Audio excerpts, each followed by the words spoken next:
인스타그램 뒤의 여백. 한숨만 나오는 세계. 인스타그램이라는 네모나고 작은 SNS 세계에 들어섰던 순간 느꼈던 놀라움을 잊지 못한다. 이처럼 의욕적이고 행복한 사람이 많다는 사실에 경이감을 느꼈다. 당시 나는 주로 책이나 글씨계에 관심 있는 이들과 교류하고 싶어 북스타그램 또는 글스타그램을 태그로 쓰는 이들을 주로 팔로우했다. 서평을 하루에 하나씩 올리는 이들은 꽤 많았다. 직장에 다니면서 저녁과 주말에 독서 모임이나 글쓰기 모임을 하는 이들, 바쁜 와중에 유튜브 채널을 운영하거나 온라인 강의를 진행하는 이들도 적지 않았다. 비단 인스타그램의 세계에만 해당되는 이야기는 아니었다. 유튜브에 심심치 않게 떠있는 브이로그를 봐도 깜짝 놀랐다. 내 경우엔 딱딱해서 평생 사 먹지 않는 아보카도를 보기 좋게 예쁘게 썰어 예쁜 그릇에 담아 먹고 매일같이 다정한 친구들을 만나 웃음 터뜨리는 영상만 봐도 이유 모를 거리감이 느껴졌다. 동시에 내 인생과 SNS 속 우아한 삶과의 격차를 상기했다. 매일 냉장고에서 김치가 담긴 반찬통을 꺼내 대강 아침을 때우는 나, 운동과는 담을 쌓은 채 시린 무릎을 매만지는 나 자신과의 약속밖에 존재하지 않는 내 모양새에 한숨이 났다. 코로나19로 우울이 만연한 세상에 이토록 기쁜 소식이 넘쳐난다는 사실도 새롭게 알게 되었다. 분명 인간의 삶에는 희로애락, 적어도 4가지 이상의 감정이 있을 거라 여겼는데 이 조그만 네모칸 안의 세계는 희와 락의 향연이라고 해도 무방했다. 화려한 호캉스, 맛집 탐방, 빛나는 성취감 등이 피드 안에 그득했다.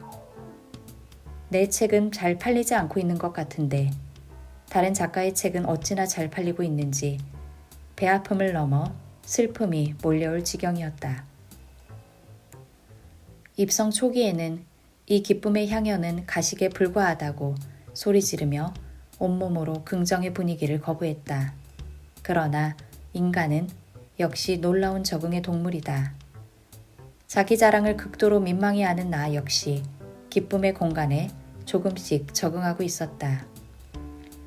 종일 무기력에 흐느적댄 사연이나 애를 돌보다 삶의 구차함과 비료함을 느낀 이야기는 피드에 매우 부적합하다는 사실을 깨달았다. 아이가 식사하다 방바닥에 흘린 걸 주워 먹는 내 모습. 해외 생활의 구질구질한 장면은 일단 게시물의 후보에서 가장 먼저 배제했다. 그런 건 좋아요를 받기 매우 어려웠다. 날이 갈수록 보물찾기 하듯 내 인생 속 성취나 행복한 소식을 어렵게 끄집어내 은근슬쩍 피드에 올리기 시작했다. 책을 집필하고 있는 사진을 은근히 올리면서 창작의 고통 괴롭다 식의 고민을 가장한 자랑글을 올렸다. 이상한 건 마음 상태였다. 기쁜 소식을 세상에 퍼뜨려댔는데도 묘하게 행복의 수위는 올라가지 않았다. SNS라는 지나친 함정. 나만 느끼는 감정이 아닐 가능성이 크다. SNS 시간이 늘어날수록 행복도가 떨어진다는 열구 경과가 엄연히 존재하니까. 미국 미시간 대학교 연구 결과에 따르면 페이스북을 오래 사용한 사람일수록 삶에 대한 만족도가 떨어지는 것으로 나타났다. 미국 10대 청소년들을 대상으로 조사한 결과 온라인에 많이 노출된 청소년이 더 불행하다는 느낌을 받았다고 한다. 이들의 행복감을 다시 올리는 방법은 간단했다. SNS를 강제로 중지하게 했더니 청소년들은 행복해졌다. 이유가 뭘까? SNS를 시작하게 되면 2가지 상황에 놓인다. 첫 번째로 내 피드를 읽어줄 누군가를 의식하며 일상 중 썩 괜찮은 구석을 선별해 올려야 한다. 두 번째로 타인의 기쁜 소식. 특별한 일상을 끊임없이 관찰하는 입장에 놓인다. 두 상황 모두 우리의 행복을 늘려주기보다 줄이는 방향으로 움직이기 쉽다. 게다가 누군가를 의식하며 일상의 일을 올리면 타인에게 인정받고 싶다는 욕구가 샘솟는다. 사람이 돈이나 권력을 위해 행동하고 움직이는 듯 싶지만 꼭 그런 건 아니다.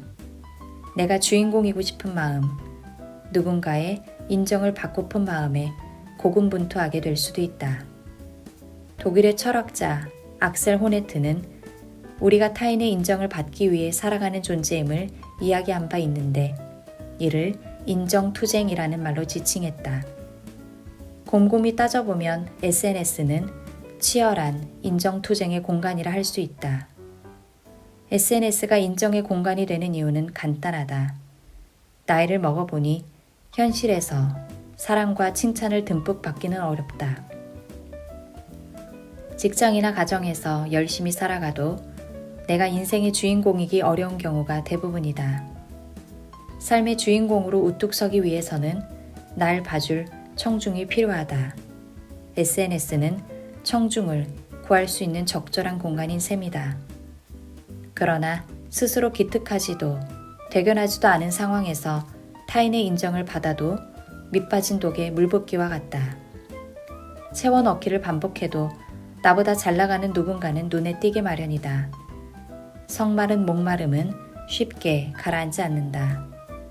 SNS 속 일상이 편집된 내용임을 알고 있지만 비교라는 함정은 늘 마음속을 맴돈다. 인스타그램 사진에 숨은 여백을 상상하기. 인스타그램 놀이에 한창 빠져있던 어느 날이었다. 소위 글 쓰는 사람 이미지 연출을 위해 노트북과 몇 권의 두꺼운 재개 사진을 찍는 중이었다. SNS에 그럴듯한 사진을 올리기 위한 몇 가지 요령을 얻었다. 노트북의 충전선이나 책상 위에 나뒹구는 과자 부스러기 같은 지저분한 풍경부터 정리해야 한다. 지저분한 풍경은 보여주기 위한 일상으로는 부적합하니까. 사진을 찍기 위해 한참 책상 위를 정리하다 슬며시 웃음이 났다. 나는 인생의 깔끔한 하이라이트를 위해 일상의 고단함을 치워내고 있었다. 문득 인스타그램 피드 속 수많은 사진들을 떠올려 보았다. 일상 중 멋지고 예쁜 풍경을 담기 위해 많은 이들이 인생의 자질구레하고 초라한 장면을 거두어내고 있을 것이라 상상하니 웃음이 나왔다. 이후 SNS 속 사진을 볼 때마다 누군가의 삶의 여백을 상상해 보기 시작했다. 매일 깨끗한 거실 사진을 올리기 위해 어수선한 집을 청소하는 누군가의 모습, 정답고 예쁜 육아 사진 뒤에서 울컥하는 순간을 견뎌낼 누군가의 모습을 떠올려 봤다. 타인의 인생이 나처럼 얼마간 고단할 것이라 상상하니 묘한 연대감이 솟아났다. 내적 친밀감도 증가했다. 정작 당사자들은 전혀 느끼지 못하겠지만 SNS에는 각자가 인생의 주인공인 순간을 담아낸다. 주인공이 되기 위해 각자가 견딜 엑스트라와 조연의 순간을 상상해 본다.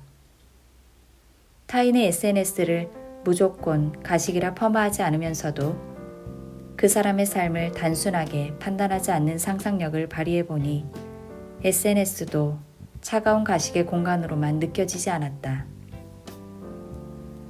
무엇보다 SNS 때문에 인생이 피곤해진다면 마음 놓고 쉬어도 된다는 사실을 깨달았다.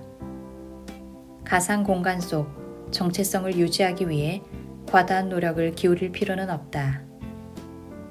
인정받는 일에 온 정신을 쏟다가는 인생을 허비하기 쉽다. 유한한 인생이다. 피로나 우울을 견디면서까지 지속해야 할 일은 세상에 그리 많지 않다.